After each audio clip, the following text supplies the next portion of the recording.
What's up, guys? How's it going? Going pretty good. That's cool. Alright. Well, today we've got another Destroying Diers episode.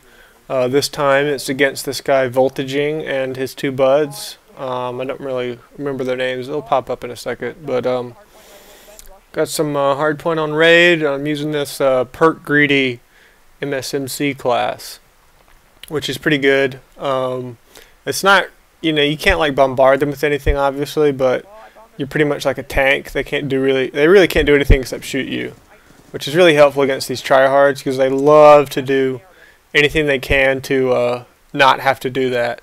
They want to like stun you or throw C4 or whatever. So just like that, mother crapper. And here I'm changing to flak jacket, obviously. So this is not going to be the longest Destroying Diers episode. We get 250 points pretty quickly. They hold it up in like the first part of the game, but then they, as people do, they just give up.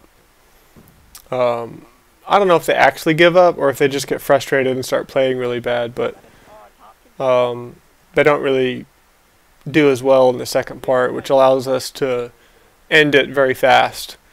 And then watching this back, I really noticed that I sprint way like too long. Whenever I'm like at a point where I should sprint to somewhere, I do it for too much time. So I end up sprinting into the gunfight. I need to do that less. And like situations like that, I should have stayed behind the head glitch, but I wanted to contest the hill because I felt like they were getting too much time. But it's really dumb now, looking at that now, to really worry about that. And here, this is just inexperience. I didn't really know where the next hill was. So instead of like running along mid-tracks or something, I ran over here.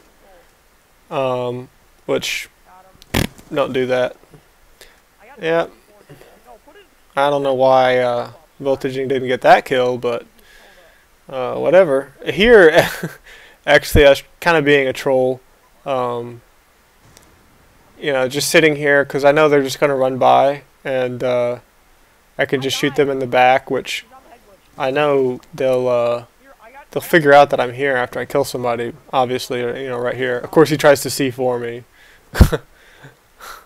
Like, how dumb is that? Every tryhard we play just thinks that C4s are the greatest thing in the world and spams the crap out of them.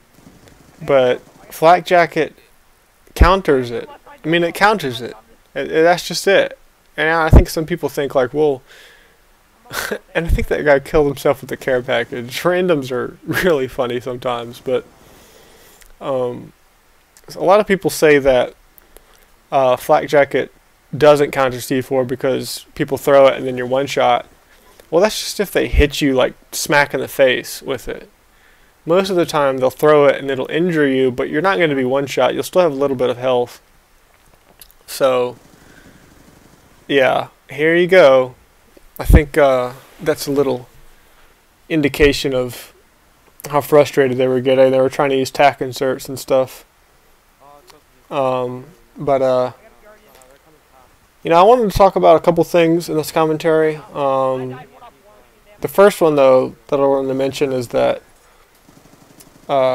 me, Complete, and Expert are getting pretty successful, getting to be pretty successful in this multi-team stuff, which is, I would say, mostly down to Complete's experience. Me and Expert we're not really part of the multi-team community at all, but it's actually really fun.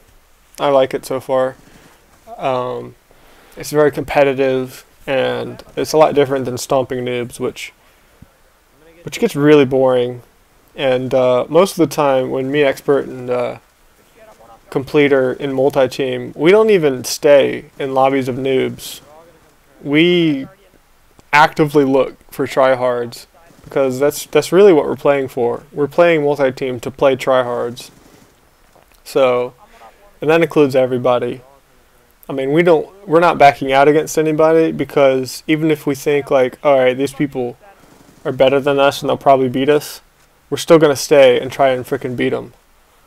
Earlier today we played Goon V and beat him, and then we played him again, and for some reason instead of just leaving, he stayed in the game, and him and his teammates just ran around with riot shields and shotguns and hardpoint on standoff, which I don't understand. I don't understand why they would do that instead of just leaving the game. So it makes no sense to me. Although it was really hilarious to play, because like you just see so at the beginning of the game we run into the middle hill, and all I see coming out of bottom brown are three frickin', or no, they came from grandma's. So all I see coming from deli and shit is three people with riot shields just running pell-mell into the hill like crazy people. And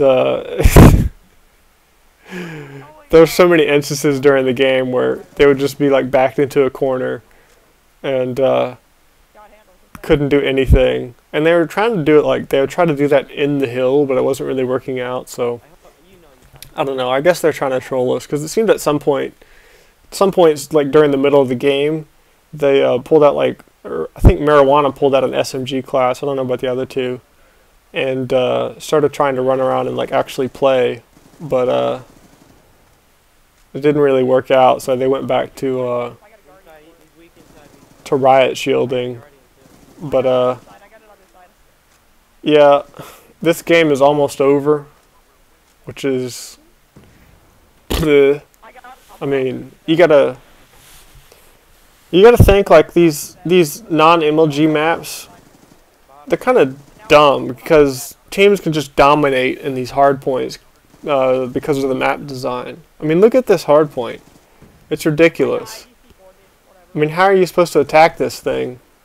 If you have somebody on ladder, they're not getting up it. And the other two sides, I mean, they can jump on there and be head glitching, but that wall is shootable. You can shoot through that. So the best they can hope for, and really, if you're like sitting over where my ladder is, it's not that good of a, it's not that advantageous to be on that little edge. But that's the end of the game. I played okay. I think I'm improving. I still have a long way to go at hardpoint, especially in multi-team, like the 3v3 stuff. But I'll see you guys in the next video.